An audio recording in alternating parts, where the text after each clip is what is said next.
Hello. Hello. That's Hello. a good world T-shirt you've got. T-shirt, Thank you. yeah. So Punch Counterpunch is a great character concept, and did either of you have any stories like planned with him or any concepts? Yeah, I had one. Did you have one? Did you almost nicked? Yeah. No. No. I pitched a Punch Counterpunch thing. Anytime I was back on the radar and saying, well, we want to do something with you, Nick, I was like, can we get this guy in here? I genuinely, even with Requiem of the Wreckers, I think I kind of had on like a notepad, Punch Counterpunch, question mark, and then I was like, 40 pages, no. Yeah. Because he was going to have his own series, wasn't he? Yeah, do you guys know about that, do you? That there was, Yeah. that there was a series commissioned, i.e. paid for. So the scripts were written, and I can't remember which. It was. Can you remember? It was the guy Who was who did connected to Ramjet, it? was it? I think, yeah. I think The guy it who was, just wrote Spotlight Ramjet.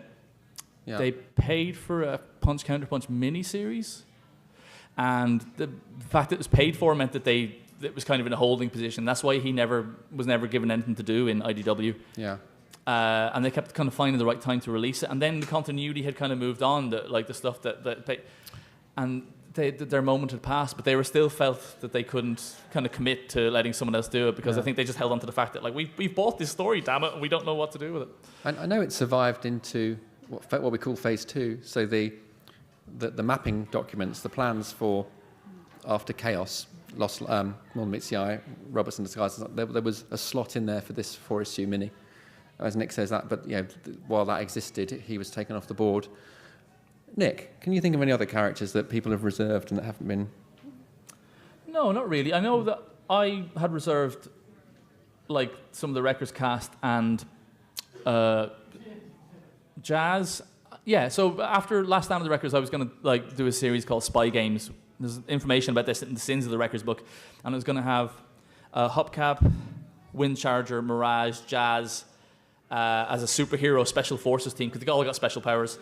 But Springer is put with him just because he's awkward and he doesn't want to hang out with these guys. And so all those characters, when Phase 2 is being put together, none of those characters appear in either James's book or John's book. So it's kind of weird to have an absence of Jazz and no sign of Mirage or any of these guys for ages and ages and ages. And Hubcap is in it, so I said that.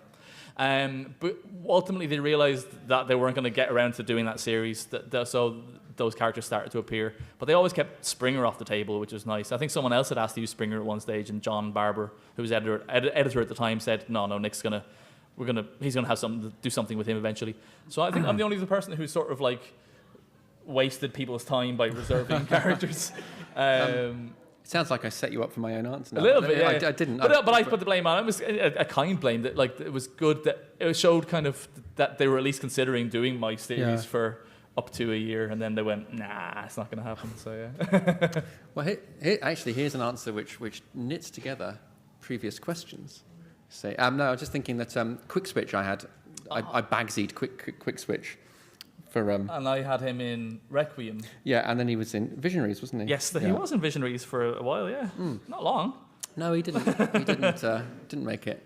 So that's actually something. If that helps clarify things, that is Sixth Night that's in Requiem of the Wreckers, not Quick Switch, because Quick Switch was Quick Switch is. But the reason it slots into another question is because there was a sort of story hook in one of the very, very widely read text stories, prose stories that were in More Than Meets the Eye. And it's a reference to, I don't know how explicit I am in the story, but essentially the setup was that Tailgate had found, or Swerve had found, an Untrium, and it was sort of squirreled away.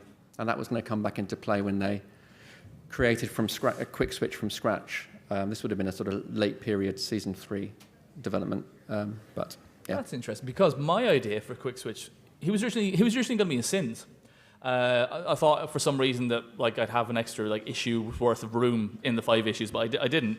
But there was going to be 4 new records in it, and so it's mentioned in the back matter of Sins of the Records as well. But the identity is obscured, and it was going to be Quick Switch, and Quick Switch is one of the victims of the bombing in Carpessa that Tarantulas was behind, and he was kind of like partially like radicalized by that into like joining the Autobots, but his body was destroyed. And so what we know as Quick Switch is kind of essentially a giant like sort of exo, because a six changer is such an outlandish concept. It's not really as far as we know, there's only really one of them. I think that's stands, isn't it? The No? what, phase 6s? Yeah, no, the 6 changers. So six shot is still the only. Yeah.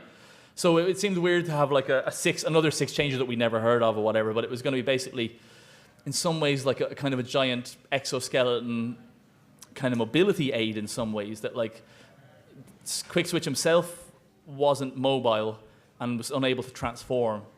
So he kind of at the heart of this sort of suit, piloted this device that could sort of change to sort of 6 different things. And he was going to be in Sins of the Wreckers, but there was no room. And that's why I kind of was fond enough of him to feature him as a cameo in Requiem of the Wreckers, but there was no room either, So yeah, so that's Thank you very kind much. of an answer.